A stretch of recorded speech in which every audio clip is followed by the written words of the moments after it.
Hi friends,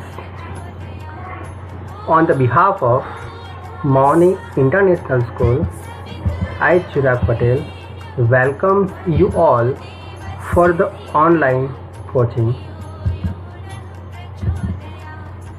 મિત્રો, direct indirect lecture number 3 આપણે પ્રથમ લેક્ચરમાં સાદા વાક્યો અને બીજા લેક્ચરમાં પ્રશ્નાર્થ વાક્યોનો અભ્યાસ કર્યા પછી આજે આપણે એક બીજો અગત્યનો ટોપિક અભ્યાસ કરવાનો છે, આજ્ઞાર્થ વાક્યો. આજ્ઞાર્થ વાક્યો કોને કહેવાય? તો એ વાક્ય કે જેમાં આપણે હુકમ કરવાનો છે, વિનંતી કરવાની છે, એને શું કહીશું આપણે? આજ્ઞાર્થ વાક્યો. તો આજ્ઞાર્થ વાક્યોના 4 પ્રકાર છે. પહેલો પ્રકાર લેટથી શરૂ થતા વાક્યો. બીજો પ્રકાર લેટ્સથી શરૂ થતા વાક્યો. લેટ્સ એ શોર્ટ ફોર્મ છે લેટ અસનો. લેટ્સથી શરૂ થતા વાક્યો. ત્રીજો પ્રકાર છે પ્લીઝથી શરૂ થતા વાક્યો. એટલે કે વાક્યમાં પ્લીઝ આપેલું હોય અને વાક્ય શોર્ટ ફોર્મમાં હોય એને શું કહીશું આપણે? પ્લીઝવાળા વાક્યો. ચોથો પ્રકાર છે લેટ, લેટ્સ અને પ્લીઝ વગરના વાક્યો. હવે સમજણ અહીંયા આ પડવી જોઈએ આપણને કે સાદા વાક્યો અને આજ્ઞાર્થ વાક્યમાં તફાવત શું.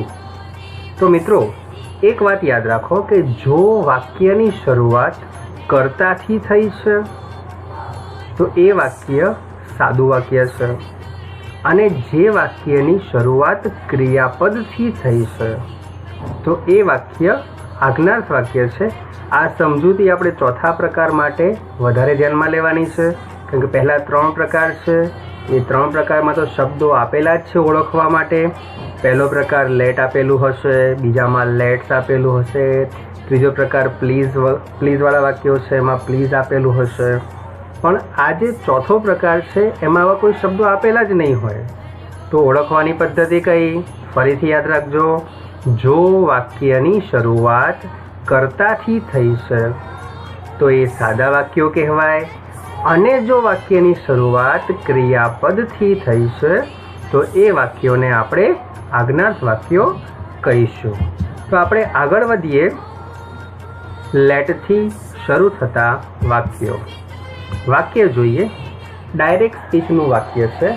Ram said to Sita, let me use your phone. વાક્યની શરૂઆત લેટથી થઈ છે. તો નિયમો. નિયમ નંબર 1, સૌથી મહત્ત્વની બાબત રિપોર્ટિંગ વર્બ રહેશે. વાક્યને ઓળખવાનું છે કે વાક્ય શું કહેવા માગે છે. ફોર એક્ઝામ્પલ, જો વાક્ય હુકમ કરતું હોય તો રિપોર્ટિંગ વર્બ આપણે ઓર્ડર મૂકી શકીએ. એ વાક્ય વિનંતી કરતું હોય તો રિક્વેસ્ટેડ મૂકી શકીએ. અને જો એ વાક્ય સલાહ આપતું હોય તો એડવાઇઝડ મૂકી શકાય. હવે સંયોજક. સંયોજકમાં જોવાનું છે, જો વાક્ય હકાર છે તો સંયોજક તરીકે ટુ મુકાશે, અને જો વાક્ય નકાર છે તો સંયોજક તરીકે નોટ ટુ મુકાશે. બીજા નિયમો આગળ વધીશું. જે સર્વનામના ફેરફાર આપણે અભ્યાસ કરી ગયા પ્રથમ લેક્ચર અને બીજા લેક્ચરમાં વિસ્તૃત માહિતી મેળવી લીધી.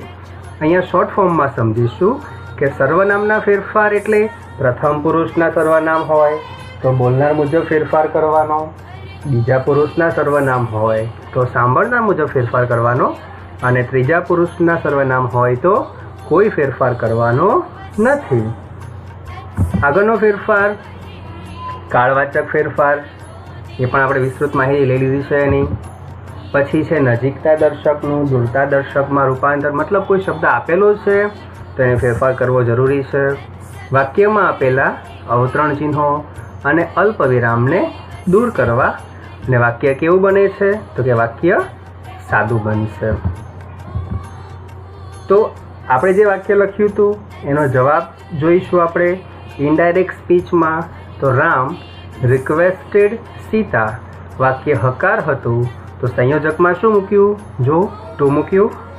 લેટ હિમ યુઝડ હર ફોન. હિમ અને હર એ સર્વનામના ફેરફાર કર્યા. પ્રથમ પુરુષ હોય તો બોલનાર મુજબ કર્યો, બીજો પુરુષ હોય તો સાંભળનાર મુજબ કર્યો, અને યુઝડ કર્યું એક આપણે શું કર્યું, કાળવાચક ફેરફાર કર્યા. તો બીજા વાક્યો જોઈશું થોડી સમજૂતી. અર્પણ said to Asha, let me go home. અર્પણ આશાને કહે છે, ચાલ મને ઘરે જવા દે.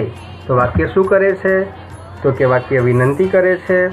તો અર્પણ રિક્વેસ્ટેડ આશા, વાક્ય હકાર છે તો શું મૂક્યું, ટુ મૂક્યું. લેટ, હવે મી પ્રથમ પુરુષ, બોલનાર મુજબ અર્પણ છોકરો છે તો શું કર્યું, હિમ. ગોનું વેન્ટ, ભૂતકાળ કર્યું, વીટું કર્યું, અને હોમ, વાક્ય સાદું બન્યું. બીજું વાક્ય છે, Molly said to her father, let me take my decision myself. Molly શું કરે છે, પપ્પાને વિનંતી કરે છે કે મને મારું ડિસિઝન જાતે લેવા દો. તો Molly requested her father to let her ટેકનું વીટું ટુક, માય ડિસિઝન તો હર ડિસિઝન, અને માય સેલ્ફનું હર સેલ્ફ. પ્રથમ પુરુષના ત્રણેય સર્વનામ છે માટે બોલનાર મુજબ ફેરફાર કરવામાં આવ્યા છે. વાક્ય number 3, the principal said to the teacher, late them do their work. તો આપણે શું કરીશું ઇનડાયરેક્ટમાં, તો પ્રિન્સિપલ હંમેશા શિક્ષકોને શું કહે છે, ઓર્ડર કરે. તો the principal ordered the teacher to let them, ડુનું વીટું શું થાય, ડીડ, ધેર વર્ક. હવે મનમાં પ્રશ્ન થાય કે ધેમ અને ધેરનું કેમ ફેરફાર ન કર્યો. તો એ વાક્ય કેવું છે, એ શબ્દો કેવા છે, ત્રીજા પુરુષના છે માટે કોઈ ફેરફાર કરવામાં આવતો નથી.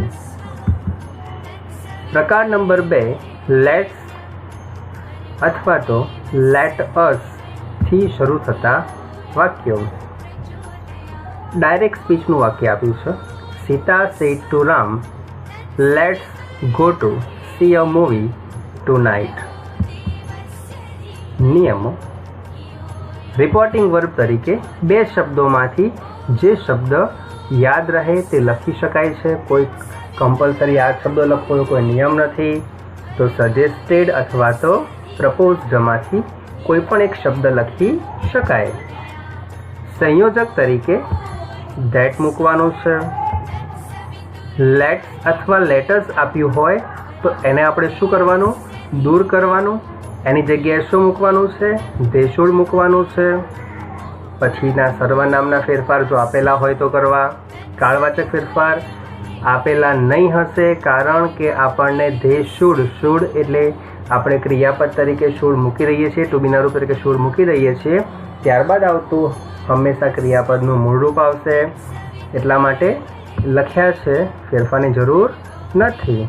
નજીકતા દર્શકનું દૂરતા દર્શકમાં રૂપાંતર. વાક્યમાંથી અવતરણ ચિહ્નો, અલ્પવિરામ, લેટ્સ અથવા લેટસ જેવા શબ્દોને શું કરવાના છે, દૂર કરવાના છે. અને વાક્યને કેવું બનાવવાનું છે, સાદું બનાવવાનું છે. તો આગળની એક્સરસાઇઝ જોઈશું. એના પહેલાં જવાબ જોઈ લઈએ. Indirect speech, Sita suggested Ram that they should go to see a movie that night. Reporting verb suggested મૂક્યું. સંયોજક તરીકે ધેટ, લેટ્સનું they should કરવામાં આવ્યું. શુડ આવ્યું એટલા માટે ગોનું ગો જ કર્યું, વેન્ટ ન કર્યું કારણ કે સહાયકારક ક્રિયાપદ સાથે મૂળ ક્રિયાપદ જ વપરાય. ટુ નાઇટ આપેલું હતું તો ધેટ નાઇટ કર્યું. Exercise. Nilesh said to me let's set up a new school. તો શું જવાબ આવશે, નિલેશ સજેસ્ટેડ મી, સંયોજક તરીકે ધેટ, લેટ અસ આપ્યું છે તેનું શું થશે, ધે શુડ. શુડ પછી મૂળ ક્રિયાપદ એટલે કે set up a new school. Archana said to Sunil let's thank our boss. તો જવાબમાં શું કરીશું, Archana suggested Sunil that they should thank their boss. અવરનું. વાક્ય number 3, I said to my friend, let's go out. Answer મૂકીશું, I suggested my friend that they should go out. Please વાળા વાક્યો. Direct વાક્ય. પ્લીઝ હંમેશા ક્યારે વપરાય છે પહેલાં યાદ રાખી લો. જ્યારે પણ કોઈને આપણે વિનંતી કરવી છે તો આપણે પ્લીઝ શબ્દનો ઉપયોગ કરીએ છીએ તો રિપોર્ટિંગ સ્વાભાવિક છે કે રિપોર્ટિંગ વર્બમાં શું આવશે તો કે રિક્વેસ્ટેડ જ આવશે. એના પછી છે સંયોજકો. સંયોજકોમાં યાદ રાખવાનું, વાક્ય હકાર હોય તો ટુ આવે અને વાક્ય નકાર હોય તો નોટ ટુ આવે. એના પછી સર્વનામ ફેરફાર જો આપેલા હોય તો કરીશું. કાળવાચક ફેરફાર કરવા પડશે. નજીકના દર્શકનું દૂરતા દર્શકમાં રૂપાંતર કરીશું. વાક્યમાં આપેલા અવતરણ ચિહ્ન, અલ્પવિરામ અને પ્લીઝ જેવા શબ્દોને શું કરીશું? દૂર કરીશું અને વાક્યને સાદું બનાવીશું. તો આપેલા વાક્યને આપણે ઇનડાયરેક્ટમાં ફેરવીએ તો indirect speech. Ram requested Sita. વાક્ય હકાર હતું તો સંયોજકમાં to give him her pen. સર્વનામના ફેરફાર. હિમ એ આપણે પ્રથમ પુરુષ મુજબ કર્યું એટલે કે બોલનાર મુજબ કર્યું અને હર એટલે કે સાંભળનાર મુજબ કર્યું એટલે કે બીજા પુરુષ મુજબ ફેરફાર કર્યો. તો એક્સરસાઇઝ જોઈશું. Riddhi said to Ridham, please show me your new dress now. વાક્ય પ્લીઝ વાળું છે તો રિદ્ધિ રિક્વેસ્ટેડ રિધમ. વાક્ય હકાર છે તો સંયોજકમાં શું મૂકી જો? ટુ. ટુ પછી હંમેશા મૂળ ક્રિયાપદ આવે, મતલબ કાળમાં ચેન્જ કરવાની કોઈ જરૂર નથી તો શોનું શો રાખ્યું. મી પ્રથમ પુરુષ છે બોલનાર મુજબ, છોકરી છે તો હર. યોર આપ્યું છે બીજો પુરુષ છે સાંભળનાર મુજબ મૂક્યું એટલા માટે હીઝ. New dress. નાવનું શું થશે તો કે ધેન થશે. વાક્ય number 2. Khushi said to Kavya, please lend me your book for 2 days tomorrow. તો શું કરીશું? Khushi requested Kavya to lend her book for 2 days the next day. હવે છેલ્લો પ્રકાર લેટ, લેટ્સ અને પ્લીઝ વગરના વાક્યો. ફરીથી સમજૂતી મેળવવાની છે મિત્રો. ધ્યાન આપો વાક્યમાં. Ram said to Sita close the window. કોઈ પણ વ્યક્તિ કર્તાનો ઉલ્લેખ કર્યા વગર સીધા જ ક્રિયાપદથી જ વાક્યની શરૂઆત કરતો હોય ત્યારે એ વાક્યને આજ્ઞાર્થ વાક્ય કહેવાશે, જેમાં નિયમો લાગુ પડશે લેટ, લેટ્સ અને પ્લીઝ વગરના વાક્યોના નિયમો મુજબ. ફરીથી જો ફોર એક્ઝામ્પલ ધારો કે જો પપ્પા ઘરે આવે છે તો આપણને નામ લઈને નથી કહેતા કે અદિતિ પાણી આપ, પણ શું કહે છે? પાણી આપતો. તો આને શું કહેવાય? આજ્ઞાર્થ વાક્ય કહેવાય. Switch on the fan, give me a remote.